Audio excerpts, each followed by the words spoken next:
వందనాలు. నాకు ఈ సమయము, ఈ అవకాశం ఇచ్చిన మీ అందరికీ వందనాలు చేస్తున్నాను. ముఖ్యంగా ఈరోజు ఇక్కడ అసలు ఇంత పెద్దగా అవుతుందని నేను ఎక్స్పెక్ట్ చేయలేదు. కానీ అనుకోని విధంగా దేవుడు ఉద్దేశాల చేత, దేవుడు ఉద్దేశం చేత ఈరోజు ఇలా మీటింగ్ జరుపుకోవడం జరుగుతుంది. నేను ముఖ్యంగా ఫస్ట్ నేను ఎలా అయితే రక్షింపబడ్డానో అది ఒక చిన్నగా స్టార్ట్ చేస్తాను. 2021 డిసెంబర్ మంత్లో బేసికలీ చిన్నగా నుంచి ఆత్మీయ తల్లిదండ్రులు, ఆత్మీయ కుటుంబంలో పుట్టి పెరిగినప్పటికీ ఎన్నోసార్లు అంటే నాకు ఇష్టం వచ్చిన విధంలో జీవించినాను. దేవుడు కోరిన విధంగా కాకుండా నాకు ఇష్టం వచ్చిన జీవితం జీవించడము, ఐసీయూ నుంచి కొంచెం దూరంగా జీవించినప్పుడు డిసెంబర్ 31, 2021లో 11:45కి నేను ఒప్పుకోలు ప్రార్థన చేస్తున్నాను. అప్పుడు కొరియన్ అంకుల్ ఒప్పుకోలు ప్రార్థన ఎలా చేయాలి ఏంటి అనేది చెప్తున్నారు. అప్పుడు నేను ప్రార్థన చేసుకుంటున్నా. ప్రభువా, నాలో చాలా పాపాలు ఉన్నాయి. నేను ఎప్పుడు నాకు ఇష్టమైన జీవితమే జీవించినాను, కానీ నువ్వు కోరిన రీతిగా నేను ఎన్నోసార్లు ఉండలేకపోతున్నా. ఒక స్పిరిచువల్ ఫ్యామిలీ నుంచి, ఒక స్పిరిచువల్ బ్యాక్గ్రౌండ్ నుంచి వచ్చినప్పటికీ నేను దూరంగా వెళ్ళిపోతున్నాను. ప్రార్థించుకున్నప్పుడు ప్రేయర్ చేస్తున్నాను. అప్పుడు నా ప్రార్థన ముగించుకున్నా. అప్పుడు కురియన్ అంకుల్ ఏదైతే మాట్లాడుతున్నారో అప్పుడు అంకుల్ ఒక వర్స్ చెప్పినారు. నేనే నా చిత్తానుసారాన్ని యంత్రంలో తుడిచివేస్తున్నాను, ఇకన్నింటిని జ్ఞాపకం చేసుకోను. ఆ వాక్యము ఒక్కసారి నా చెవులో పడింది. ఇంకా ఆ వాక్యం నా కొరకే అని అది లోపల నుంచి నాకు పరిశుద్ధాత్మను చాలా గర్తిస్తున్నాడు అనమాట. సో ఇంక అప్పటి నుంచి ఆ రోజు దేవుడు నన్ను చూస్ చేసుకున్నాడు.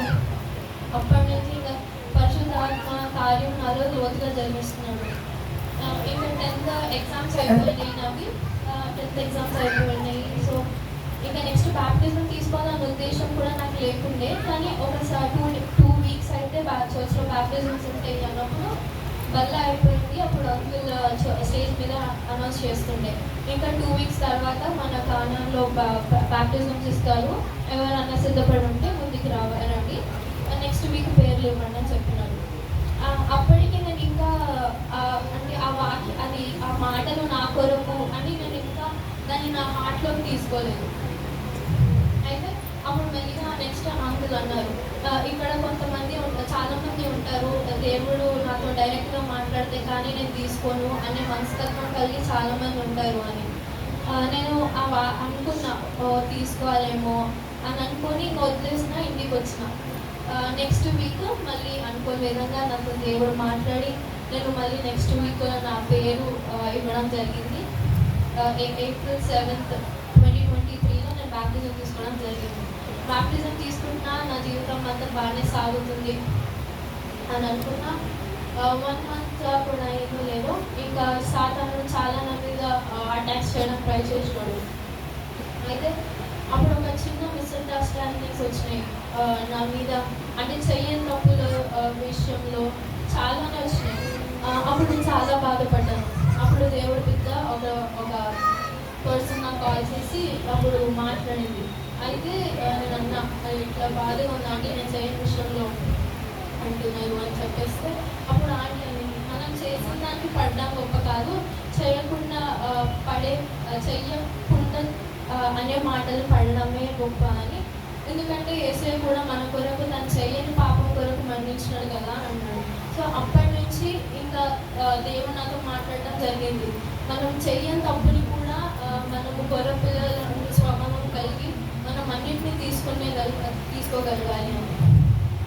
తర్వాత ఇంకా కానీ నేను బ్యాప్టిజం తీసుకున్న తర్వాత కూడా నాకు కొన్ని గ్రడ్జెస్ ఉంటాయి.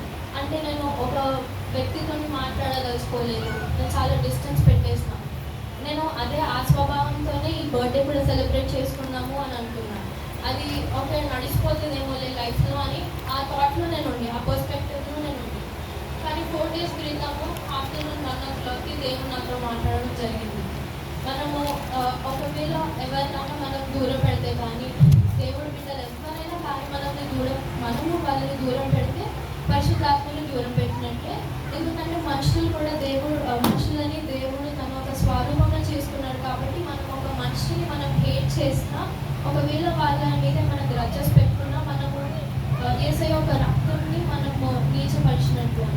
సో అప్పుడు నేను రియలైజ్ అయ్యి ఒప్పుకోవడం జరిగింది. మళ్ళీ ఆ మనుషులతోనే మళ్ళీ వెళ్ళి మాట్లాడడం కూడా జరిగింది అనమాట. సో నా హోల్ అంటే నా స్పిరిచువల్ లైఫ్ నాకు స్టార్ట్ అయినప్పటి నుంచి నాకు అర్థమైన 3 ఇంపార్టెంట్ థింగ్స్ ఏంటంటే ఒప్పుకొని ప్రార్థన చేసుకోవాలి, క్షమించగలగాలి, ఇంకొకటి ఎవ్వరు మన దగ్గరికి ఏమొచ్చినా మళ్ళీ ఆ ఫర్గివ్ చేసి మళ్ళీ ముందుకు వెళ్ళాలని ఈ కొద్ది సాక్ష్యం దేవుడు దిగించారు.